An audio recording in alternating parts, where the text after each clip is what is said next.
Excuse me, sir, is this the Delta House? Sure.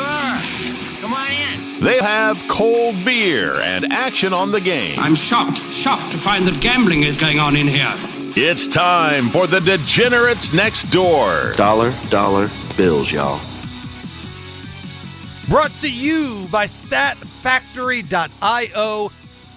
Be sure to check out that free preview they've got going on. Sign up for the free preview. Get access to all of the statistics.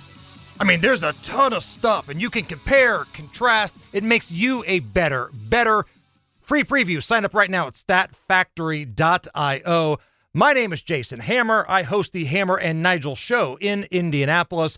Across from me, the only man who has been an elected official that lowered taxes and did not leave office a millionaire is Rob Kendall. I'm poor as crap, dude. But you were a tax-cutting machine. Everybody else got rich off me but me. So we're at the All-Star break here for the NBA, and nobody cares. Like, nobody is talking about this All-Star weekend. Like, when I was a kid growing up, now I know I'm going to sound like old man yelling at the cloud here. Yeah. I get that. But when I was a kid growing up, I couldn't wait for the slam dunk contest, the three-point shootout. Like, All-Star Saturday night was often better than the All-Star game itself. But now, nobody cares. There's no buzz. This game was in our city last year, and it was cool to host it. I mean, a lot of corporate people come into town. The city made money. Yeah. But, man, there's no buzz. Well, a couple of things. By the way, I texted you last night. What was that? It was the Bulls and Pistons. Is that right? That were the game where it was like 1,000,000-1. I believe it was like 70-29 at halftime. And you texted me the score, and I look at it, and I was like, when did the Pistons get mediocre? They were, the last I remember, they were awful. But you may remember me from losing such games as 28 in a row. That's right. I mean, we were having fun with that. Was it last year when they lost all those games? Yes. We were having fun with. Didn't you place a bet at one point, or somebody placed a bet on them to lose every single remaining game? I put $1 on a prop bet that was offered. I can't remember the book. Will the Pistons lose out? It was like $1 to win like 300. I think it was well worth it. Yeah. And they made it quite a while, but the point is there's no personalities left. I think there's a couple reasons. One, politically, they've alienated a whole bunch of people. Ratings are down. Interest seems like it's down. But I think the other part of it is, where are the personalities? Where I think so many of these guys, remember when this would have been 92, 93, or 91, 92, Shaq's rookie year. When Shaquille O'Neal was a rookie, you saw him come up through college, and then there was Alonzo Mourning, who you saw come up through college, and Christian Laettner, who you saw come up through college. All these guys, you got years of seeing them, so you were excited. Hey, the Hornets had these awesome jerseys, and now they got Grandmama and Alonzo Mourning, and Shaq's on the Magic, and now the Magic. My high school basketball team had the Grandmama Larry Johnson with the Converse gel, shoe. with the gel, and these guys were. Larry Johnson was on Family Matters, and these guys were wacky, and it was fun. And you saw. I think part of it is so many of these guys. From the G League Ignite, from Serbia. Nobody knows who any of these people are, so they may be good players, but you're not excited, and by the time they become good, you're like, who, that guy, what? He played in the G League? What is that? I mean, nobody knows who a lot of these dudes are. Yeah, the college feeder system used to at least make you familiar with who's coming into the league. Yeah. Now, I mean, you look at this NBA draft last year, nobody knows who the number 1 pick was. Mm-mm. Nobody knows who, like, the top 5 players were, unless it's just like an anomaly guy like Zach Edey or Cooper Flagg, who's going to be the number 1 pick this year, like plays at Duke, and he's on TV all the time. But he's only there 1 year. It used to be even the best players. Like, I remember as a kid when Jason Kidd got drafted by the Mavericks, and it was such a huge deal because, oh my gosh, he was only in college 2 years. Well, as a kid, it was cool to collect the trading cards because now I get to see them in their pro uniform. I'm seeing them all these years in their college uniforms. Remember, like Calbert Chaney or Greg Graham would be the rare IU guy to get drafted. Oh, cool! IU got a guy in the pros. That's awesome. Eric Anderson played 2 minutes last night for the Knicks. How cool! I don't think there's the investment in these guys anymore, and they make so much money. And yes, it's entertainment, but there's so many other options for entertainment now. I just think without an emotional investment, it's hard to get a lot of people to regularly tune into anything. I don't even think it's the money, honestly, because NFL guys make a lot of money. college guys make a lot of money, and the NFL is still king. It was the most watched Super Bowl of all time. To me, it's more of the fans not giving a damn because it feels like the players don't give a damn, at least during the regular season. Yeah, you're right. Load management. Load management. When the Golden State Warriors came to Indiana a number of weeks ago, Steph Curry was healthy, but he did not play. Right. Load management. Now, to his credit, he signed autographs with kids and did all that stuff, but not everybody got one. Right. So if you're a family in this tough economy and you bought tickets for your kids for Christmas, for birthday, you wanted to go see your favorite player, Steph Curry, you want to go see the Warriors, and you buy tickets and he just sits out. If he's hurt, he's hurt. I get that.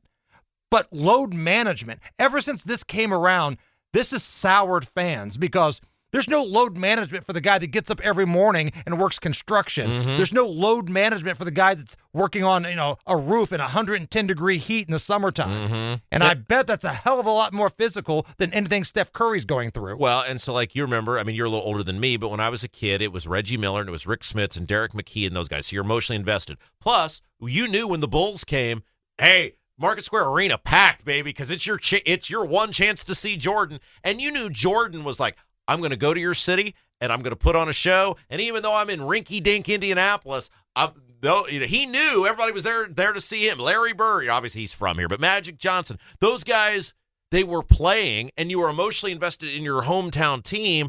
And now, I think the other thing, how much of it is, when I was a kid, I think it was TTV4, all the Pacers games used to be on local television. Like, you could see the games. You could hear them on the local radio. You can still hear them on local radio here in Indianapolis, but it was like what is it? Bally's, you got to have the app or FanDuel. Yeah. It's cable. I don't have that channel. I don't have that app.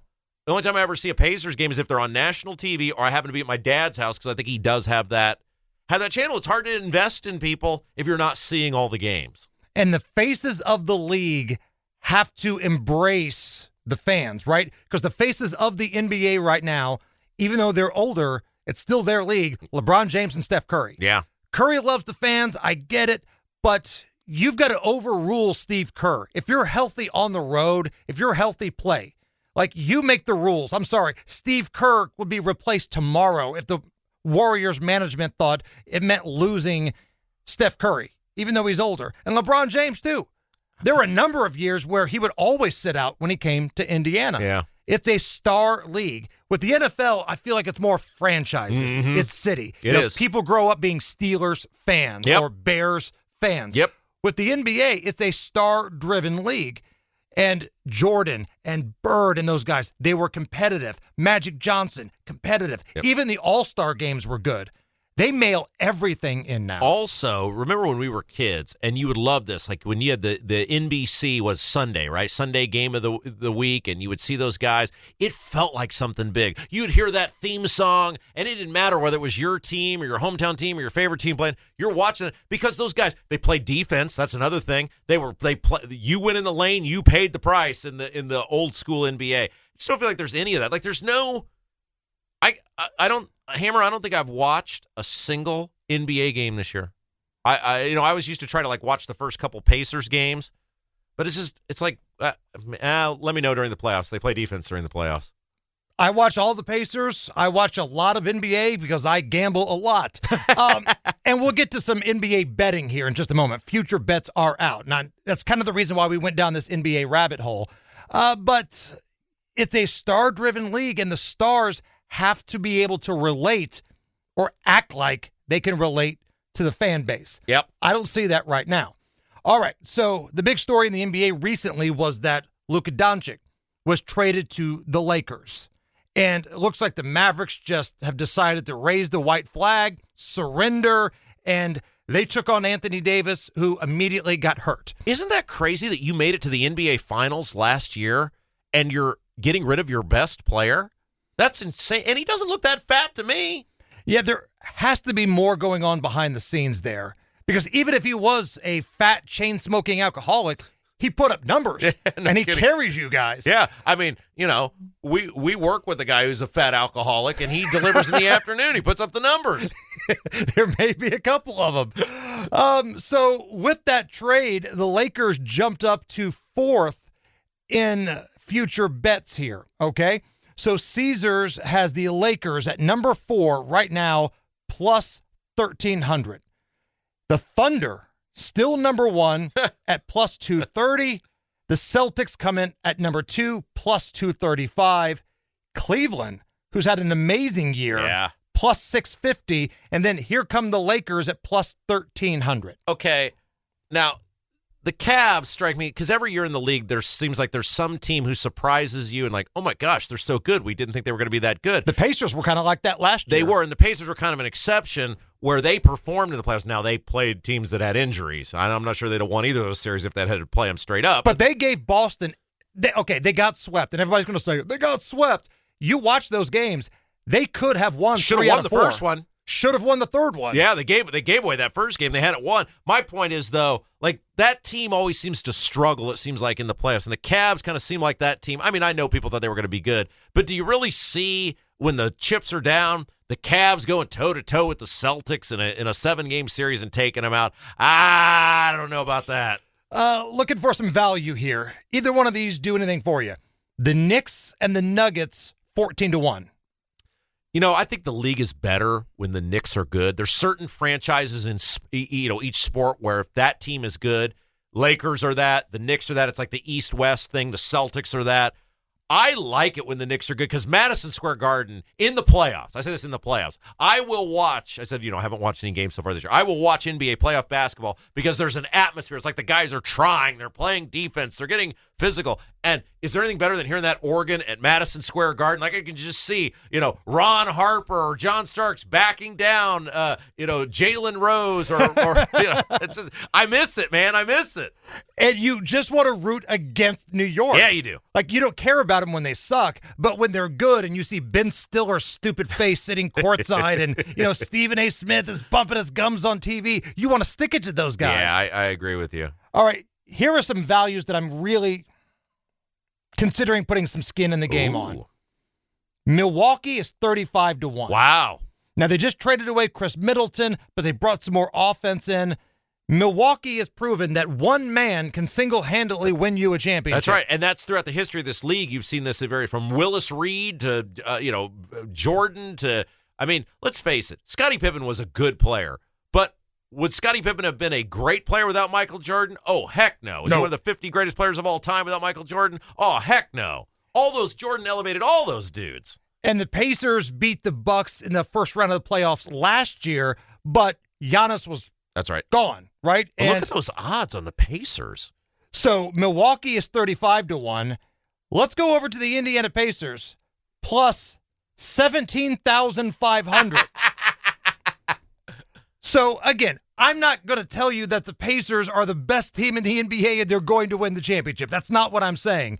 But is it worth $10 to possibly win 1,750 for a team that went to the Eastern Conference Finals a year ago, really went toe-to-toe with Boston, led 3 of those 4 games late? Should have been 2-2 at least. At the very least.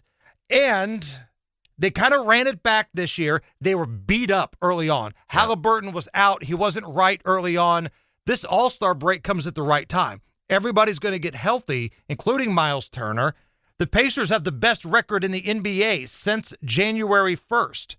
So is it worth $10 to win nearly 2,000 on the Pacers? There's a famous episode of The Simpsons where Homer has this auto dial machine and it's calling people asking for money. And he calls his boss, Mr. Burns, and he's asking for $1. And Burns goes, $1 for eternal happiness.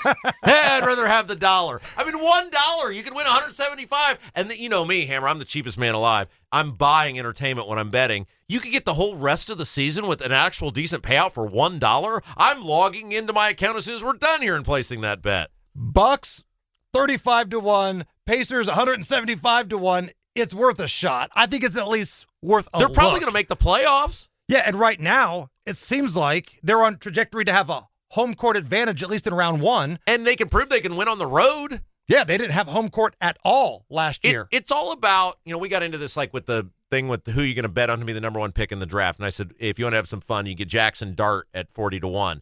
Every year in the draft, there's some riser. Now, I'm not saying he's going to rise to number 1, but there's some guy who you're like, We didn't see that coming, and they end up being a top 10 pick. The Pacers kind of seem like that. They were beat up. They weren't very good early on. They seem to be accelerating. Maybe they get hot in the playoffs. It's 175 to 1. All right, going to take a little break here right now. Coming up next, to kind of continue this futures betting conversation that we're having. We started this on Tuesday when we did the NFL. Our professional handicapper, Kenny Britt of KB Sports, he's going to share his early, way too early, ridiculously early future thoughts on the NFL for next season, right? You can't win a future bet if you don't put it down early. We're going to talk to Kenny Britt of KB Sports next. We are the Degenerates Next Door. Back on the Degenerates Next Door, brought to you by StatFactory.io. Joining us now on the hotline, a man so hot, you had to use a flamethrower on him just to get him to the toilet. The only thing you can say about Kenny Britt, our professional handicapper from KB Sports, is this. Well, Dak, here's the deal. I'm the best there is, plain and simple. I mean, I wake up in the morning, I excellence, and nobody can hang with my stuff. I'm just a big, hairy American winning machine. If you ain't first, you're last. That was a hell of a Super Bowl, my friend. Well done. Thank you very much. I need a minute to take a victory lap. When you have days like that, you got to brag about it a little bit. Right, because when we have bad days, everybody else points it out. 100% of them, exactly. So, yeah, I mean, I gave Philly, I said defense wins. Their defense, they just annihilated Kansas City's offensive line. I mean, the game wasn't even as close as the blowout score. It was worse. Right. Then I said, contradictory to my defensive statement, it was still going to go over. That went over. Second quarter went over. Xavier Worthy, his yards, he tripled his yards. He had 160. Right. And then I even predicted the halftime show would suck. So, Right. I know you love a good conspiracy. The NFL is one of the most powerful organizations in the world. Sure. I mean, really, they are. Do you think they purposely make the halftime shows shitty so everybody's talking about them? Well, Because they try to better. find folks that are not what you would say the diehard football fan, because they know if they've already got you, right? They've already got you, Kenny. So they're trying to find Katy Perry. They're trying to find Kendrick Lamar. They're going to find, these folks that try to get them a little bit younger to groom, right? We've all heard the term groomers. Well, this is the NFL's version of grooming younger fans. Well, it's not working, I don't think. I don't know. It seems like they could still have somebody else. Hell, I'd take Snoop Dogg right now, It's I was going to say, because you seem like one of these guys that's not going to be happy until Foghat takes the stage. like I said last week, give me some Aerosmith or U2 or hell, I'll take Billy Joel, But anyway, Okay. just a conspiracy there. Maybe the NFL does this shit on purpose. I don't know. All right, so we're kind of at that crossroads now where the NFL's in the rearview mirror. We're still about a month away from March Madness. So It's never too early to talk future bets. The minute that Vince Lombardi trophy was held up by Sirianni, next year's 2025 future numbers came out. And Rob and I talked about this on Tuesday, Kenny. The ones that are surprising to me is that the Chicago Bears at 40 to 1 are better odds than like the Dallas Cowboys at 50 to 1. Now, I'm not saying either one of these teams is going to win the Super Bowl, but on one hand, I've got Dak Prescott, I've got CeeDee Lamb, I got Micah Parsons, a new head coach.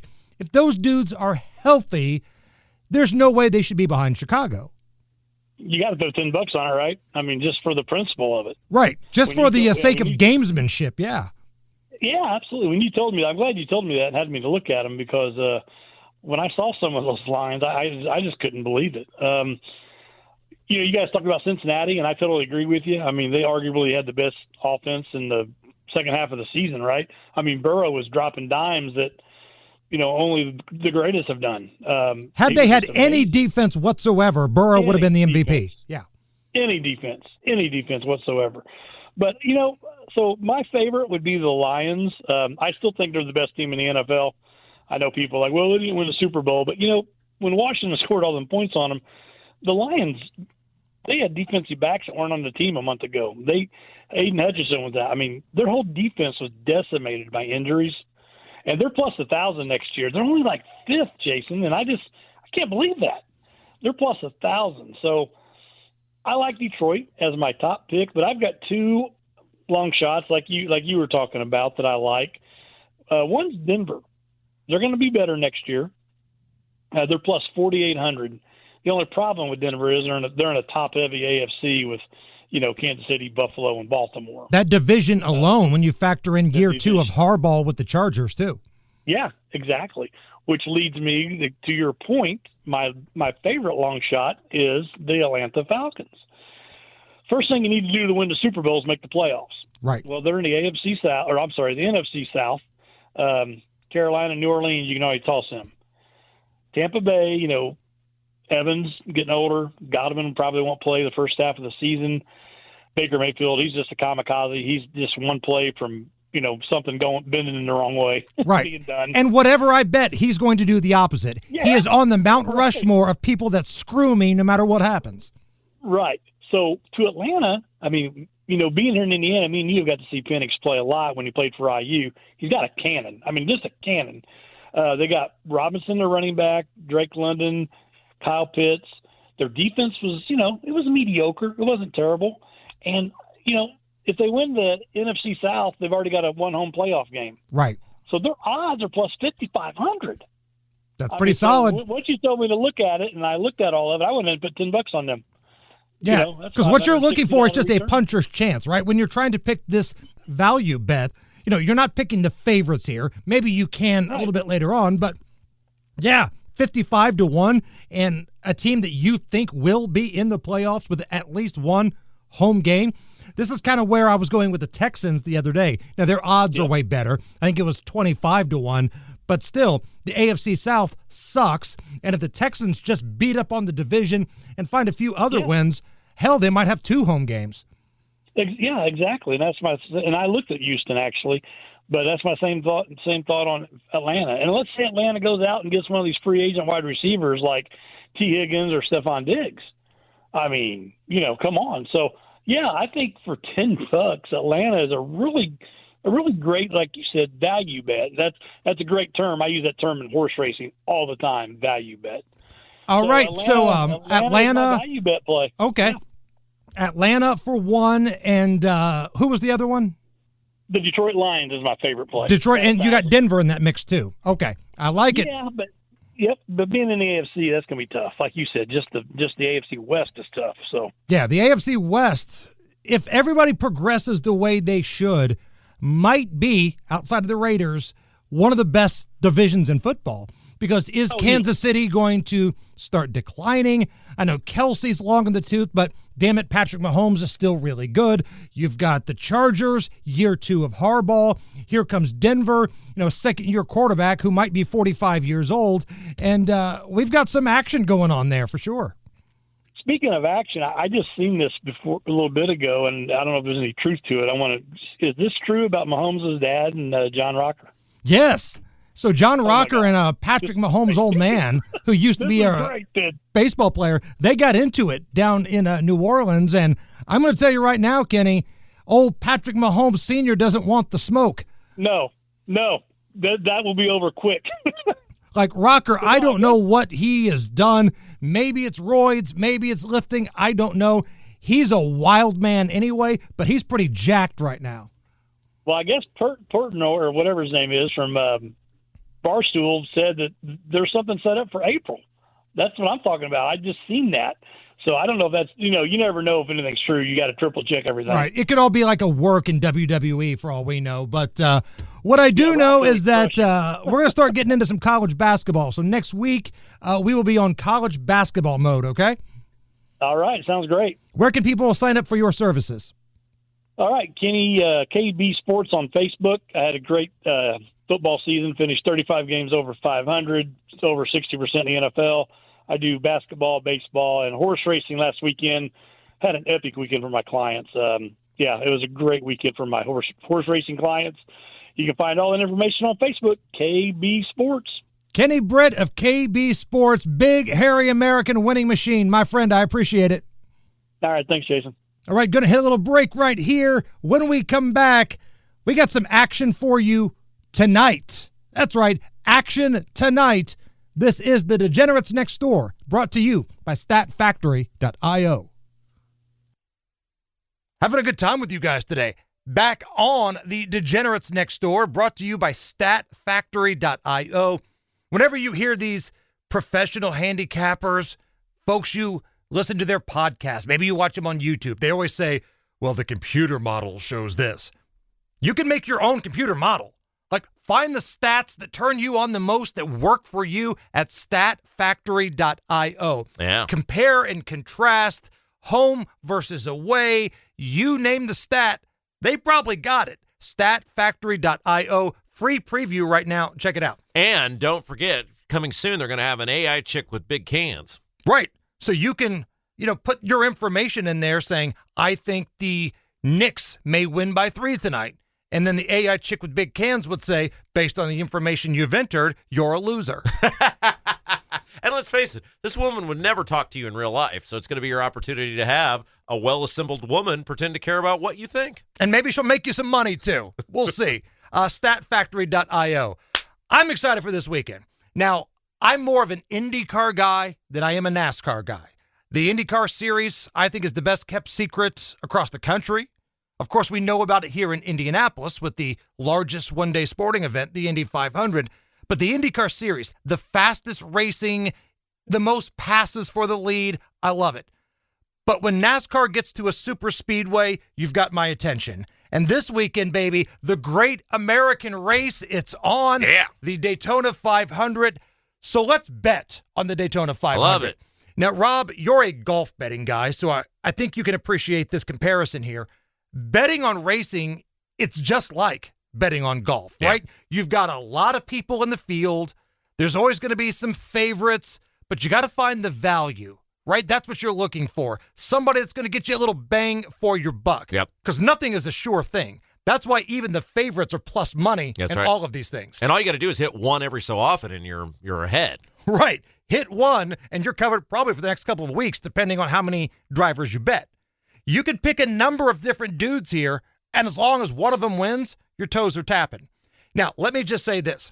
At the time of this little podcast that we're doing right now, it is Thursday, a little bit after 12 o'clock.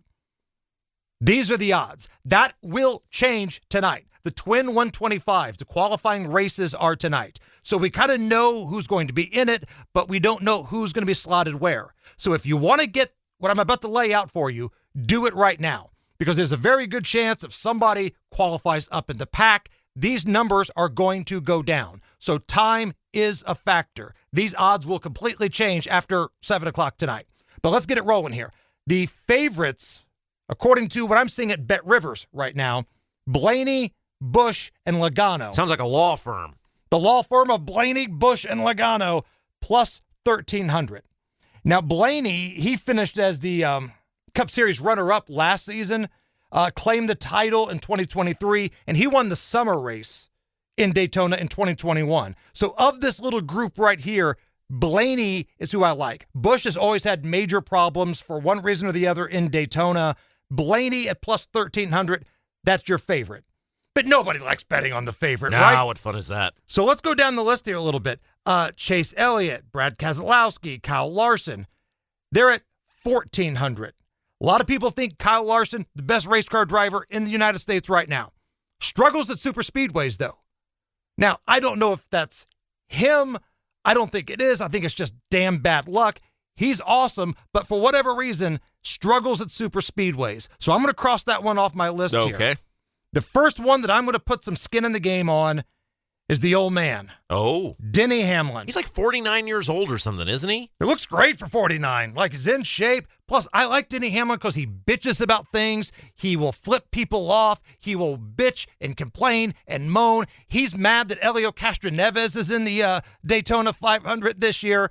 That's the kind of red-ass spirit that NASCAR was built on. And I saw something last night. There was some race going on. No, he's only 44. I'm sorry.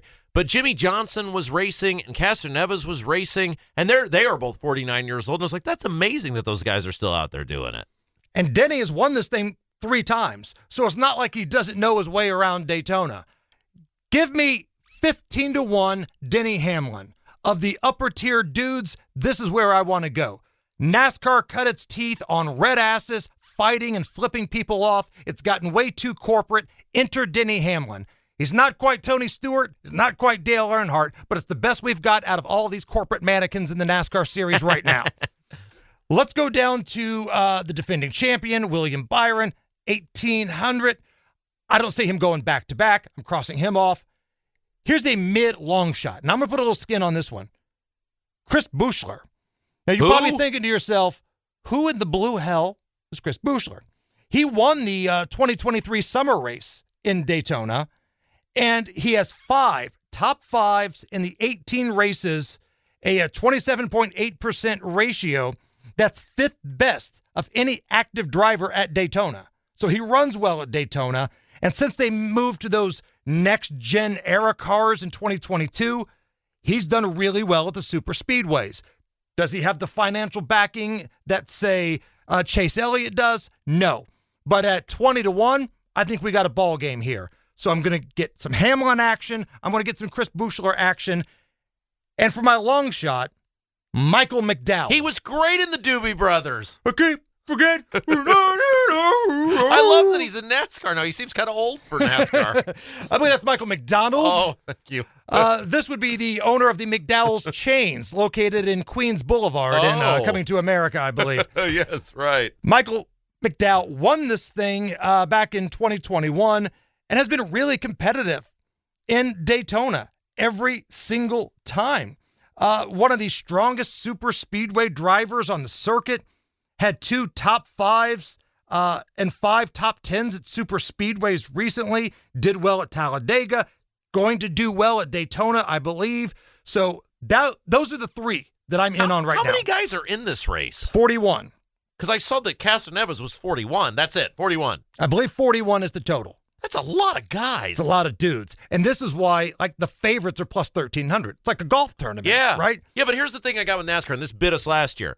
Whoever your guy was, I took the guy, whatever guy you said, and he was winning the whole race. And I still with 2 laps to go. Yeah, but I didn't understand because then they stop the race and restart it, and then there's points. Green, white checkers, and then it's really stage racing throughout the event. But anyway, I knew we were winning with 2 laps to go, and then it turns into like a pile up, and our guy lost.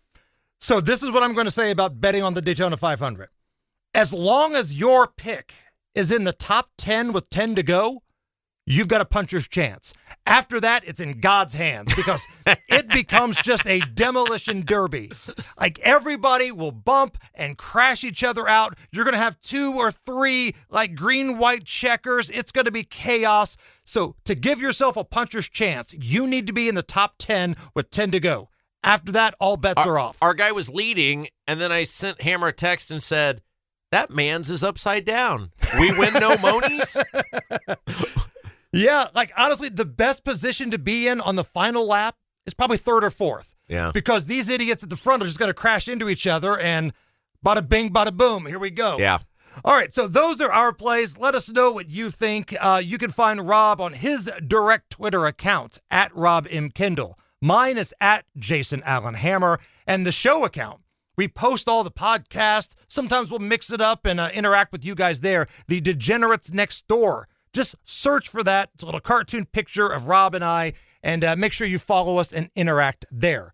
For Kenny Britt of KB Sports, for Rob Kendall, I'm Jason Hammer. Good luck, everybody, and as always, may the odds be ever in your favor.